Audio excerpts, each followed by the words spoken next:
السلام عليكم ورحمة الله. الحمد لله رب العالمين. الصلاة والسلام على أشرف المرسلين وعلى آله وصحبه وسلم. ഷഹറുൽ ഖുർആൻ, ഖുർആനിൻ്റെ മാസമാണ് വിശുദ്ധമായ റമദാൻ മാസം. ഖുർആനിൻ്റെ വാർഷികമാണ് ഈ റമദാൻ മാസമെന്ന് നാം മനസ്സിലാക്കിക്കൊണ്ട് അലിഫ് ലാം മീം മൂന്നർക്കുണ്ടെങ്കിൽ 30 പ്രതിഫലമാണ് അല്ലാഹു തആല നമുക്ക് ലഭിക്കുന്നത്. ഓരോ അർഫിനും 10 വെച്ച് നമുക്ക് ലഭിക്കുമ്പോൾ വിശുദ്ധ റമദാനിൽ സുന്നത്തുകൾ ഫർദിൻ്റെ സ്ഥാനത്ത് ലഭിക്കുകയും അങ്ങനെ ധാരാളം പുണ്യങ്ങൾ കരസ്ഥമാക്കുവാൻ നമുക്ക് കഴിയുന്നതാണ്. അതുകൊണ്ട് നാം വിശുദ്ധ ഖുർആനെ ധാരാളമായിട്ട് നാം ഓതുകയും ചെയ്യുക.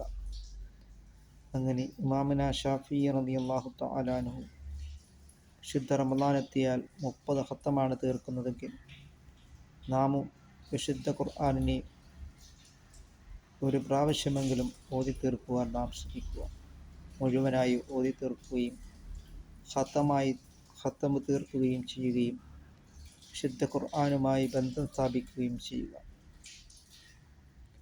അങ്ങനെ വിശുദ്ധ റമദാനിൽ അസ്സലാത്തു അലാ റസൂലില്ലാഹി സ്വല്ലല്ലാഹു അലൈഹി വസല്ലം, പുണ്യനബി സ്വല്ലല്ലാഹു അലൈഹി വസല്ലം തങ്ങളുടെ പേരിൽ ധാരാളമായിട്ട് സ്വലാത്തുകൾ നാം വർദ്ധിപ്പിക്കുകയും ചെയ്യുക. മൻ സ്വല്ല അലൈഹ അശറ സലവാത്ത്, സല്ലല്ലാഹു അലൈഹി വസല്ലം തങ്ങളുടെ പേരിൽ ഒരു സ്വലാത്ത് ചൊല്ലിയാൽ 10 സ്വലാത്ത് ചൊല്ലിയതായ പുണ്യമാണ് അല്ലാഹു തആല നമുക്ക് ലഭിക്കുന്നു. വിശുദ്ധ റമദാനിൽ സുന്നത്തുകൾ ഫർദിൻ്റെ സ്ഥാനത്ത് ലഭിക്കുകയും അങ്ങനെ ധാരാളം പുണ്യങ്ങൾ നമുക്ക് കരസ്ഥമാക്കുവാൻ കഴിയുമെന്ന് നാം മനസ്സിലാക്കിക്കൊണ്ട് നാം